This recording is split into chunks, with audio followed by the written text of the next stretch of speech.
संस्कार प्रथमतः या ठिकाणी शिवाजी महाराजांवरती मासाहेब जिजाऊंनी केले.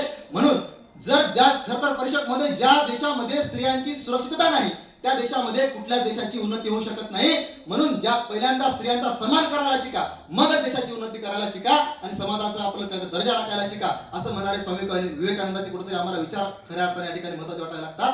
म्हणून स्वामी विवेकानंद म्हणतात की आता या विषयाला म्हणून खरं तर वाटायला लागते की आता हवेत जीवनचे संस्कार आणि पुन्हा आहेत स्वामी विवेकानंदांचे विचार. परिषदमध्ये याच्या पुढे जाऊन सांगायचं झालं तर खऱ्या अर्थानं या देशामध्ये आमची तरुण 35च्या वयामध्ये आम्हाला या ठिकाणी तरुण बघायला भेटतात. परंतु या तरुणाईचं आम्हाला कुठेतरी सांगत असताना तरुणाईबद्दल सुद्धा कुठेतरी बोलावं लागतं. कारण ही तरुणाई कुठे गेलेली आहे? परीक्षकमध्ये ही तरुणाई खऱ्या अर्थानं कुठेतरी सोशल मीडियाच्या विळाखामध्ये अडकलेली बघायला भेटते. नुसतं स्क्रोलिंगच्या दुनियेमध्ये आम्हाला कुठेतरी गेलेली बघायला भेटते. आणि खऱ्या अर्थानं ही स्क्रोलिंगमध्ये अडकलेली तरुणाई आम्हाला कुठेतरी काढायला पाहिजे. आणि इथं त्यांच्या हाताला जर काम भेटत नसेल तर ही तरुणाई कुठेतरी कामापासून रोजगारापासून दिशाहीन झालेली भेटते. खरं तर हा युवक या देशाचा भवितव्य ठरवणारा युवक असतो. त्यांच्या पुढे दिशा, उद्याची दिशा आणि दशा ठरवायला लागते. पण खऱ्या अर्थानं या तरुणाला कुठेतरी आम्हाला या ठिकाणी आणणं महत्त्वाचं वाटायला लागतं. आणि त्या ठिकाणी स्वामी विवेकानंदांच्या स्वप्नामधला जर भारत घडत असेल तर स्वामी विवेकानंद म्हणतात की मला असा योग पाहिजे जो संस्कारक्षम शक्ती संपन्न नैतिक सक्षम, म्हणजे खऱ्या अर्थानं अशा प्रकारचा जर योग घडला तर स्वामी विवेकानंदांच्या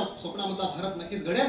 खरं तर या ठिकाणी स्वामी विवेकानंदांचे विचार आत्मसात करून आणि मासाहेबांच्या जिजाऊंचे संस्कार आत्मसात करून आम्हाला कुठेतरी या ठिकाणी महाराष्ट्र, या मासाहेब जिजाऊंच्या स्वप्नामधला महाराष्ट्र आणि स्वामी विवेकानंदांच्या स्वप्नामधला जर भारत घडायचा असेल तर खऱ्या अर्थानं आम्हाला त्यांच्या संस्कारांची आणि त्या मासाहेब जिजाऊंच्या संस्काराची आणि स्वामी विवेकानंदांच्या विचारांची आम्हाला कुठेतरी गरज आहे असं मला या ठिकाणी सांगावं असं वाटतंय.